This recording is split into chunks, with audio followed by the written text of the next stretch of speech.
For sure, because he taught constitutional law. He knows better.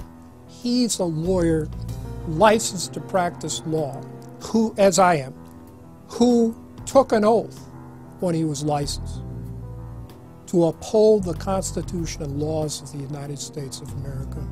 With his signature on the spending bill also came Obama's first signing statement, a presidential declaration freeing him from following some of the bill's contents. I believe in the Constitution and I will obey the Constitution of the United States. We're not going to use signing statements as a way of doing an end run around Congress. All right? He also promised that he would call on Congress to take at least 5 days to read new legislation before it was voted on. When there's a bill that ends up on my desk as president, you, the public, will have 5 days to look online and find out what's in it before I sign it, so that you know what your government's doing. But from his first day in power, he has aggressively pressured Congress to quickly pass bills before lawmakers and the public even have a chance to see them. Will state his parliamentary inquiry. Speaker, in order to try to figure out what we're doing, how much damage to the country, I tried to get a copy of the bill. We have out here on the table 2454 that has 1,090 pages in it, but I've understood since debate in here that there's another 300 pages that were added in the middle of the night. My inquiry is, how do I get a copy of the other 300 pages that people on here on the floor hadn't had a chance to read or see? Where do we get that before we cram this down on the American people? Is there somewhere physically in the House of Representatives a copy of what we're voting on?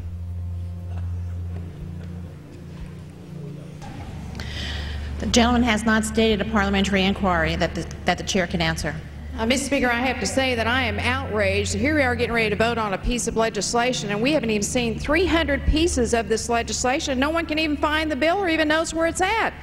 Obama swore that he would never put lobbyists or donors in his administration. Treasury Secretary Timothy Geithner appointed Mark Patterson, and this is a former top lobbyist for Goldman Sachs, as his chief of staff. And then last week there was a lot of buzz over William Lynn. He was appointed to the #2 position at the Defense Department. William Lynn, also a former top lobbyist for Raytheon, which is one of the 5 largest defense contractors. He has now broken all previous records by cramming his administration full of contributors and lobbyists who openly write legislation being proposed by the White House. There's a good reason Obama doesn't want to give the people or Congress any time to read the bills. I'm still needing a copy of the other 300 mysterious pages that we don't get to see here. Shortly after the 2008 election, Vice President Joe Biden confided to top supporters that it was essential that their program be implemented at lightning speed. Because their agenda was so unpopular, they knew Obama would lose support quickly.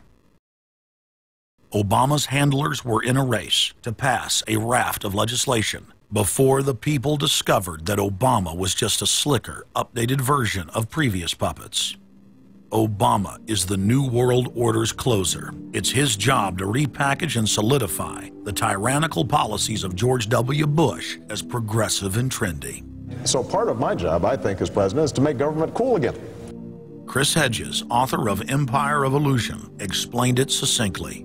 President Obama does one thing, and brand Obama gets you to believe another. This is the essence of successful advertising. You buy or do what the advertiser wants because of how they make you feel. Through Obama, the global establishment are now putting their entire program into high gear. Obama is attempting to dismantle the Second Amendment with more than a dozen victim disarmament bills now in Congress. The key is going to be, I think, for us to come together and say people do have an individual right, and there's nothing wrong with common sense gun laws. Hate crime and cyberbullying bills in the House and Senate would effectively criminalize free speech protected under the First Amendment. It is absolutely true that NAFTA was a mistake. A senior member of the Obama campaign called the Canadian government within the last month to say that when Senator Obama talks about opting out of the free trade deal, the Canadian government shouldn't worry. The operative said it's just campaign rhetoric and don't take it seriously. Campaign officials called the U.S. ambassador to Canada and say, don't guess the Canadian government put out a statement indicating that this was just not true. So I don't know who the sources. It wasn't true. Amid all of the denials, sources at the highest level of the Canadian government who first confirmed that a call was made, late this afternoon reconfirmed that a call was made. President Obama is promoting the creation of a North American Union and is attempting to expand NAFTA and GATT. President Obama is pushing nation-ending blanket amnesty for more than 20 million foreign aliens living illegally inside the United States. He's also overseeing the hijacking of health care by the federal government, which will nationalize more than 20% of the U.S. economy. And you want us to believe that a government that can't even run a cash for clunkers program is going to run 1/7 of our U.S. economy. No, sir. No. Obama is continuing the transfer of national sovereignty to unelected international bodies like the United Nations and World Trade Organization. And most important of all, under the cover of banking reform, Obama wants to hand dictatorial power over the United States economy to an offshore private banking cartel known as the Bank of the World. Richard, what happened to all those threats from France's president about storming out and about having a global regulator who is going to reach across borders and be able to deal with markets no matter what country they were in? They have opened up the idea of there being some form of other regulator across countries, and I think that's going to come back. So is this some sort of a new world order, which Gordon Brown kind of alluded to?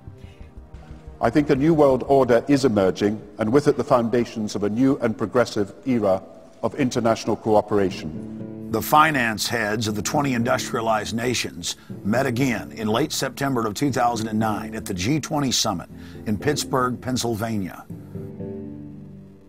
At that meeting, ministers called for an end to the dollar as the world reserve currency. They also called for a strengthening of global governance and called for a new world order.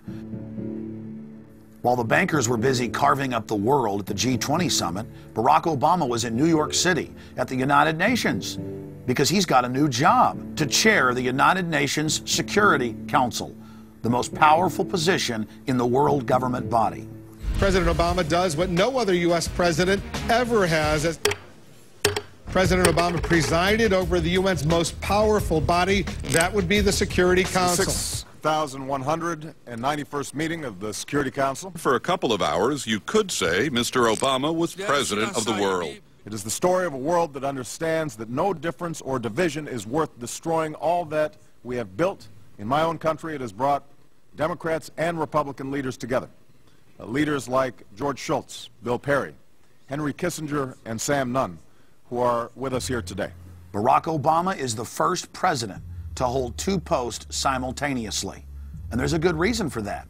It's illegal. Article 1, Section 9 of the Constitution forbids any U.S. president from serving any foreign government or institution. He swears an oath to protect and defend the Constitution of the United States. But now Barack Obama has sworn allegiance to the global government and the United Nations that he heads up. Let that sink in real good. Barack Obama now heads the United Nations Security Council. You cannot serve two masters, and Obama isn't. He's selling out the last vestiges of sovereignty that this country had. This, ladies and gentlemen, is the destruction of our nation, and it's also high treason. Obama's lies are obvious and out in the open. He hides in plain sight. And from the moment he took office, his lies have only increased, despite the fact that his ratings have dramatically dropped since Election Day, from the mid-80s to the low 40s. A large portion of Americans still gullibly hang on his every word. It is bringing entertainment to thousands of people. Through its magic, we are able to enjoy a combination of the radio, motion pictures, and the stage, right in the comfort of our own homes, simply by pushing a button.